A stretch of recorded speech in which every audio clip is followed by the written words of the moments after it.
Ano?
Ay, ng bibe.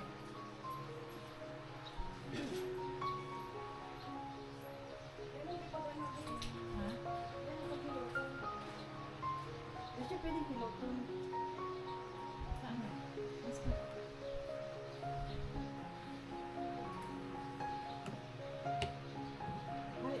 Dahil daw siya na, ano, nasiba. Dae sa bago dae pa man eh. Paghali may pagbakal mo yung plastic dyan sa kabakas. Tapos, Pag uli may, yun lang to, nagkulog na gigib siyang yelo. Tapos Dali mo may iniinom. Mainutin pa ito.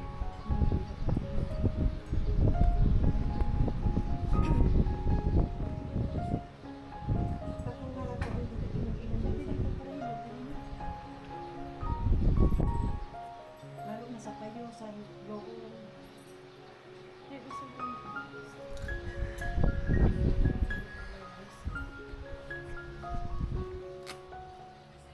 Pag ano, ano na ang pagmati, magpa-doktor na. Sobrang init dito.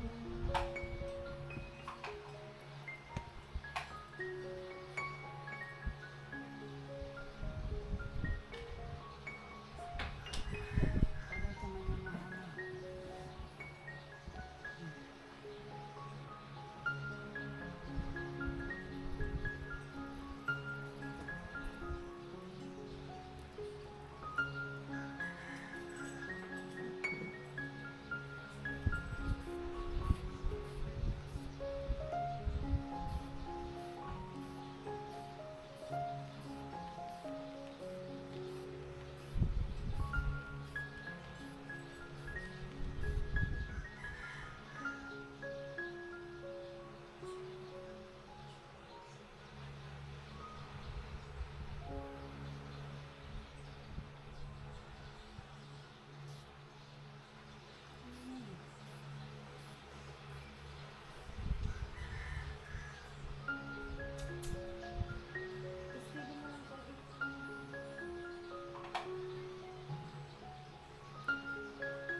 higa na, yung mataas yung niya.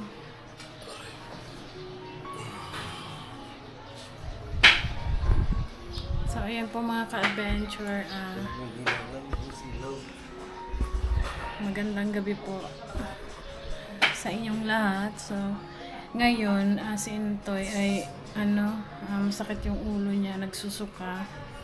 Kanina, umalis kami dahil, nagbili kami ng feeds. Tapos, okay pa naman siya. Hindi naman masakit yung ulo niya, ganyan. Tapos, nag-drive pa nga siya kanina ng motor. Papunta doon sa binibilhan namin. Tapos, pag-uwi namin dito, galing doon sa pagbili, nagbabalot siya ng yelo. Naggagawa siya ng yelo, pero hindi niya natapos, ilang piraso lang. Kasi sumakit daw ang ulo niya.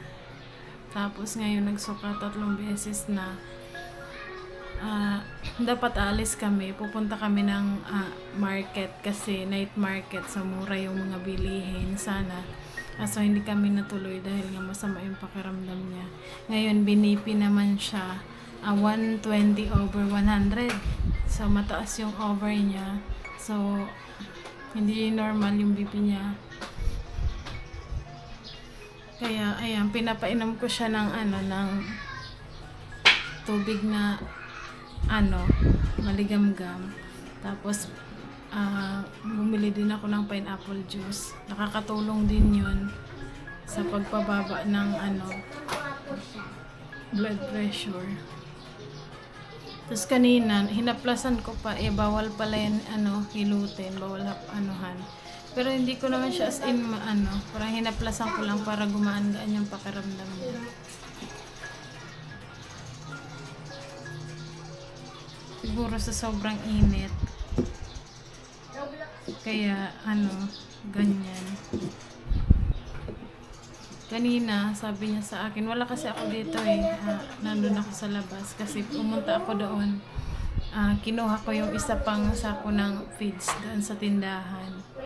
Tapos pagbalik ko dito, sabi niya para daw siyang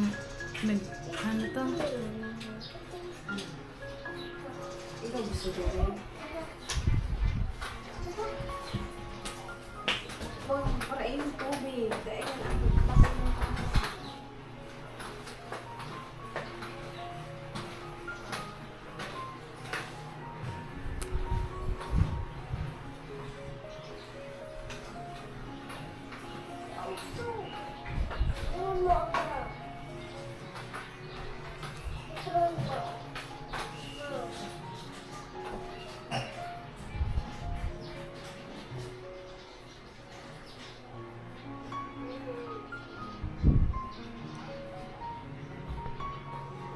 So ayun mga ka-adventure, sabi ni Intoy, anuhan ko daw yung pulso niya, lagyan ko nito para maanghang daw sa pakiramdam kasi kumakalma daw yung yung parang sakit ng ulo niya kapag nalagyan nito yung maanghang.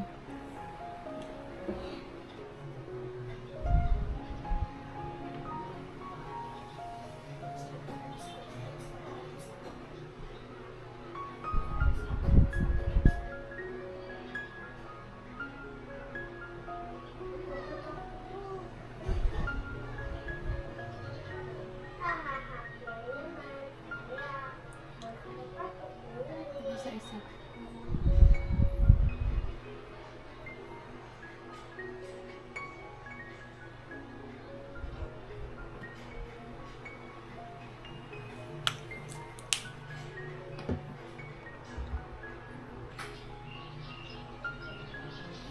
So ayun mga ka-adventure, sabi niya sa akin kanina, nung nandun siya kasi nagsuka siya sa CR, nagdilim daw yung paningin niya.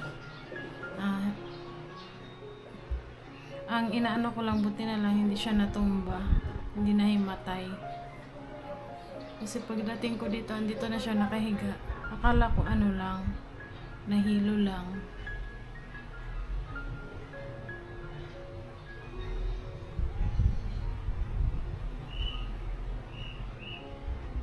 Dahil siguro sa sobrang init. Mas okay daw inumin kapag ka maligamgam. Maligamgam yung tubig. Tapos meron din ako ditong itong pineapple juice. Ito, buksan ko na. Ha? Toy? Mamaya na. Ha? Dito, masakit niya dito, oh. Yung dito niya.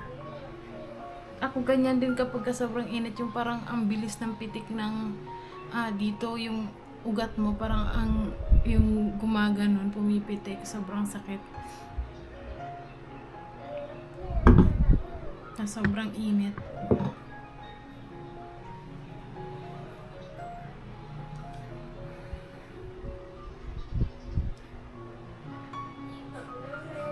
So, di na kami matutuloy pag alis.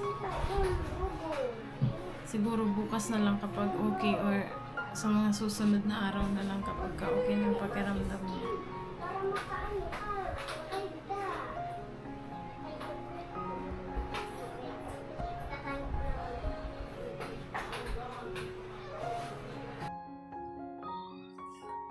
Buksan kong ilaw.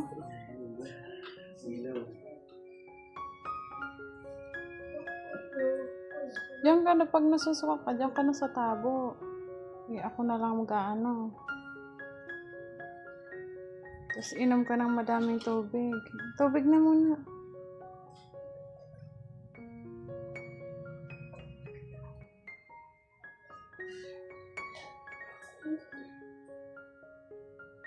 Ano sinabi ko?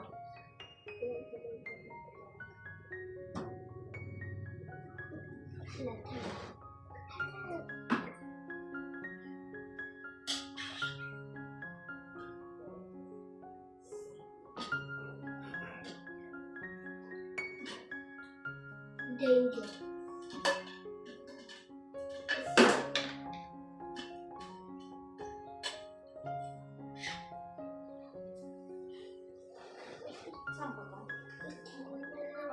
Nalaman papanibitin.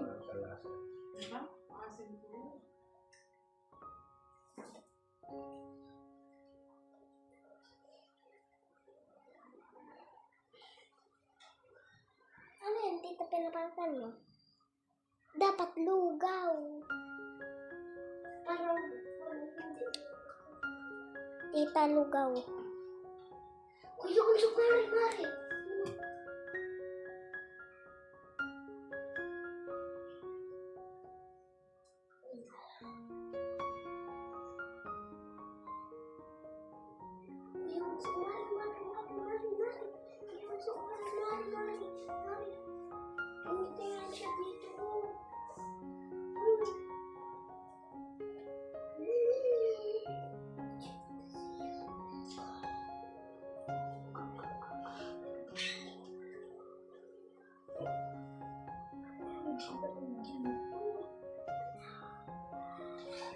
Pupunta dyan.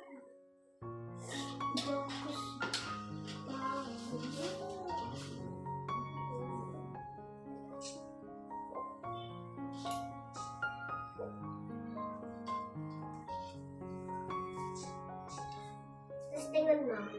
Yan, so kain ka na rin.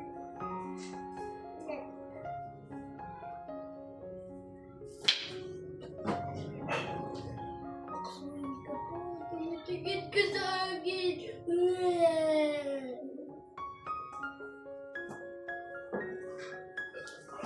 Ano ang nakabasa dito?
So, ayun po mga ka-adventure. Bale, ayan, si Intoy, tapos na siyang kumain.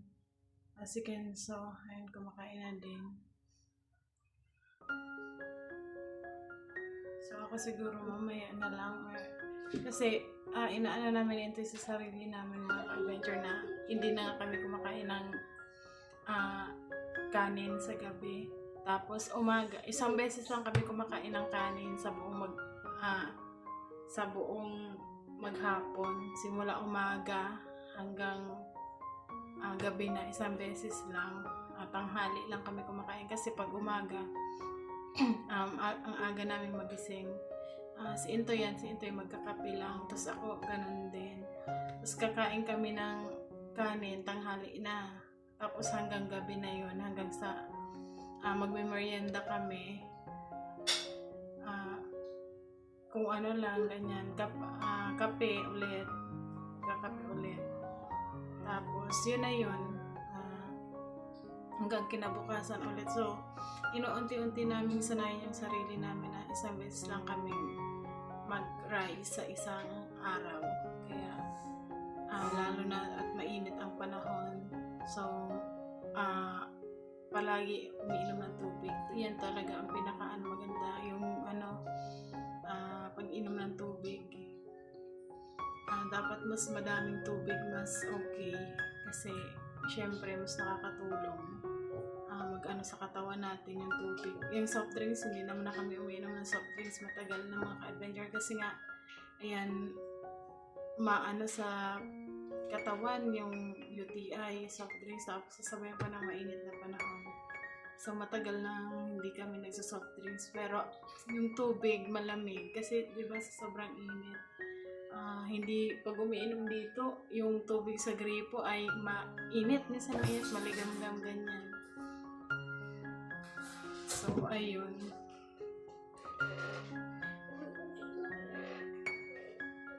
Pinainom ko si Intoy ng Biogesic. Sakit ng ulo. So, kapag bukas ay hindi pa okay yung pakiramdam niya, magpa-check up na agad. Kasi mahirap na para mabigyan siya ng gamot na dapat talagang inumin. Kasi sabi yung kanina mga ka-adventure, yung nag-BP sa kanya, nagtatrabaho yun sa health center. Pinapunta dito ni ate kasi dapat nga aalis kami. Kaso sabi ko, wag na muna. So, pinapunta niya dito. Kasi yun yung may BP dito sa health center. At pumunta naman kanina. Yun nga, at nalaman yung BP ni Intoy 180/100. So, buti na lang natawag ni ate dahil di ba inahaplasan ko kasi ito, hinihilot-hilot ko, bawal pala yun. So, nagtingin nga ako sa Google. Dapat daw nakakatulong din yung yung pineapple juice, ganyan. Yung warm water, nakakatulong. Tapos i-relax mo yung katawan mo. Huwag kang magpapanik ba. Sabi ko sa kanya, relax mo lang. Tapos ayaw niya nang huwag na daw buksan. Kaya dito na lang ako muna sa kusina. Sabi ni Intoy, huwag ko na daw buksan yung ilaw dahil nasisilaw siya. Masakit, mas dagdag sakit sa sa ulo. Ayan, sabi niya, nagugutom siya. Sabi ko, binigyan ko ng kanin. Konti lang, at least malamanan yung tiyan niya dahil sumupa siya. So, yung mga nagko-comment na na magbawas kami ng timbang kasi ginagawa naman po namin yun, mga ka-adventure. Pero alam niyo naman po na hindi siya agad-agad makikita yung resulta. Pero sana dumating yung araw na kami ni Intoy sa aming goal na ina-achieve ba. Yeah, wag po tayong magmadali. Kahit kami, alam naman namin sa sarili namin na mahirap talaga. Lalo na kapag nakasanayan mo na, mahirap magbawas ng ng timbang. Pero ginagawa namin yung alam namin na kahit papaano ba masasanay yung sarili namin at kahit papaano magbawas ng timbang. At sa mga nagko-comment, thank you so much sa lahat ng concern about sa, syempre, yan nga, mahirap na magkaroon ng sakit. Dahil ilang taon pa lang kasi Intoy, 30 years old pa lang. So ayun, kaya tinatry naman namin lalo na kapag na-exercise yung katawan namin mga adventure. Lalo na sa umaga kapag kami ay magbubukas ng tindahan, magluluto, magpe-prepare. So ang aga pa lang ay parang feeling namin magaan na yung pakiramdam namin. Ganyan, yung maliksi yung katawan. Lalo na kapag maaga kami nagigising tapos pupunta kami ng market. Ano? May pagkagibo lang, kakalaag lang kayo. Kaya nice tubig, ice, ice water.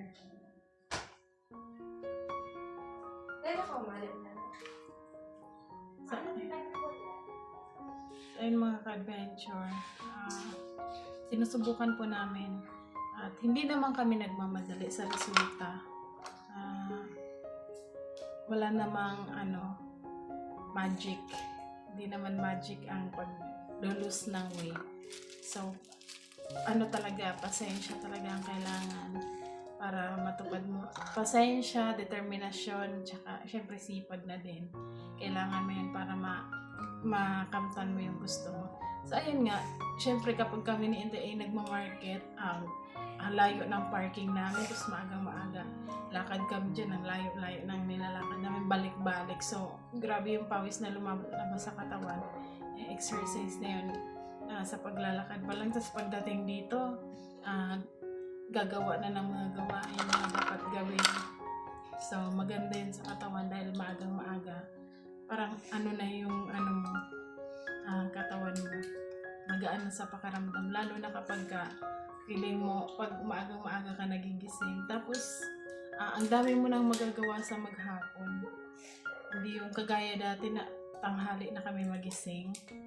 Yung pakiramdam parang palaging maano yung katawan. Kaya ayun, huwag po tayong magmadali doon sa mga nag-comment at na mag-boss kayo ng timbang, kayo. Yun, thank you po sa concern nyo. At huwag po tayong magmadali. Antayin po natin yung tamang panahon dyan. Darating po yan mga ka-adventure. At salamat po sa nagmo-motivate sa amin sa araw-araw. Kaya mas lalong nagiging confidence kami ni Intoy. Kaya mga ka-adventure at yun lang. Gusto kong sabihin thank you. Thank you sa lahat ng support at pagmamahal niyo sa amin. Sana huwag kayong magsawag sumuporta, manood ng aming mga vlog. Dahil isa itong aming pagbablog, nakakatulong sa aming pangkabuhayan dito sa probinsya ay ang pagbablog. Dahil sa pagbablog, nagkaroon tayo ng sari-sari store, nagkaroon tayo ng bahay, nagkaroon tayo ng baboyan. Dahil lahat yan sa pagbablog, sa suporta nyo. Yeah, thank you so much po sa inyong lahat, mga ka-adventure. So, ayun lang. Kapag kabukas ay hindi pa okay yung pakaramdam ni Intoy, pupunta na kami ng doktor para magpa-check up, para maresetahan siya ng gamot na dapat niyang inumin. Ngayon kasi mga ka-adventure ay gabi na, so hindi din siya makapag-drive, baka mas lalo pang so bukas na lang ng maaga. Yan, so kumakain na.